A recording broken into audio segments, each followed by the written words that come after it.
In this video, we'll demonstrate how to connect and control third-party devices and field equipment from within the IC system using the IC Out Control Output device. We'll be using a DC latching relay to control an AC-powered fan, which will simulate a greens fan. There are a few important things to be aware of before we get started. All connections must be made in compliance with the manufacturer's documentation for both the relay and the field equipment, and must comply with all local building and electrical codes.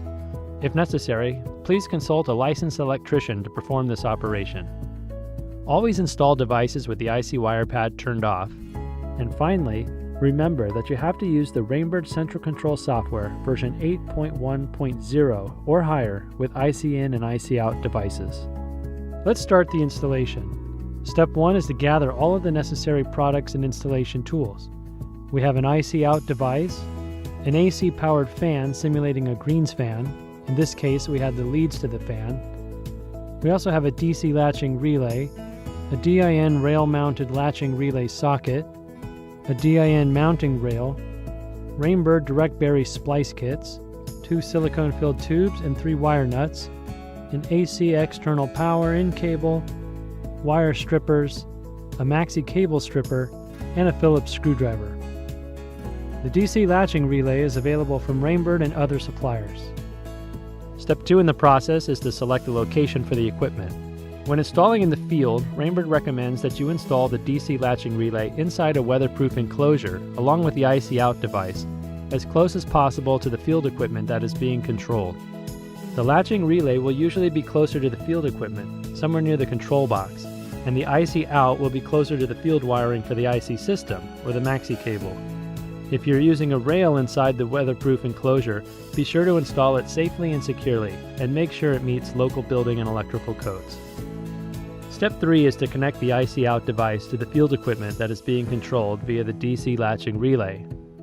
To do that, first insert the DC latching relay into the relay mounting socket by aligning the pins in the relay with the contacts in the mounting socket. The relay and the socket are keyed to prevent any kind of misalignment.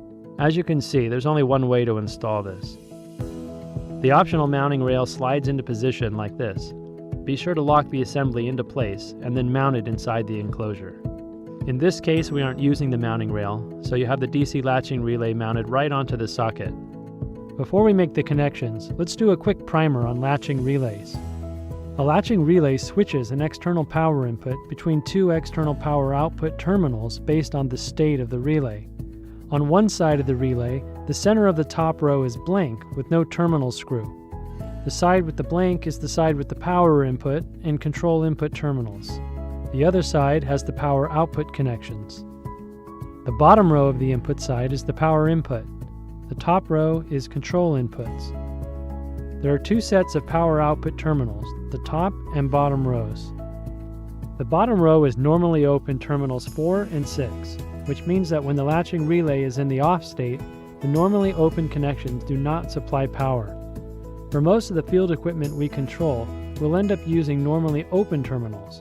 When the control input changes the state of the relay to on, these terminals will supply power. The top row is normally closed terminals 1 and 3, which means that when the latching relay is in the off state, the normally closed connections supply power. Now that we know what a latching relay does, let's start by connecting the power and control inputs to the relay. Ensure that no live power is supplied to the power input connection by unplugging or switching off the circuit breaker. Next, connect the external power input to the latching relay. On the side of the latching relay, there's a space where there's no screw and no terminal. The input wires are going into the side without the terminal. Loosen the terminal screw, insert the cable, and tighten to secure. This will be the internal power, or the power that's being supplied to the relay.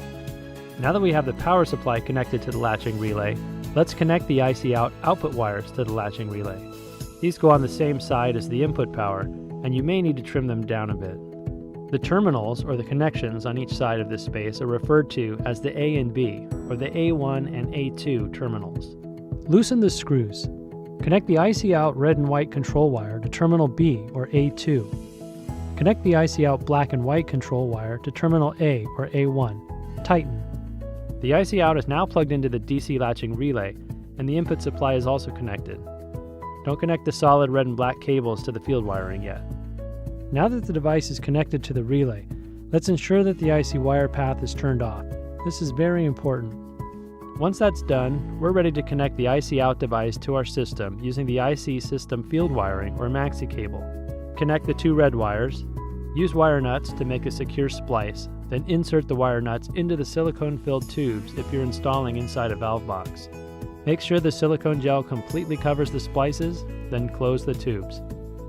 Repeat the process for the 2 black wires.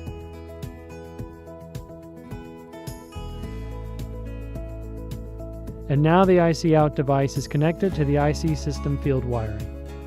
The last step in the process is to check your work. Ensure that all of the connections are secure and no bare wire is exposed to the environment.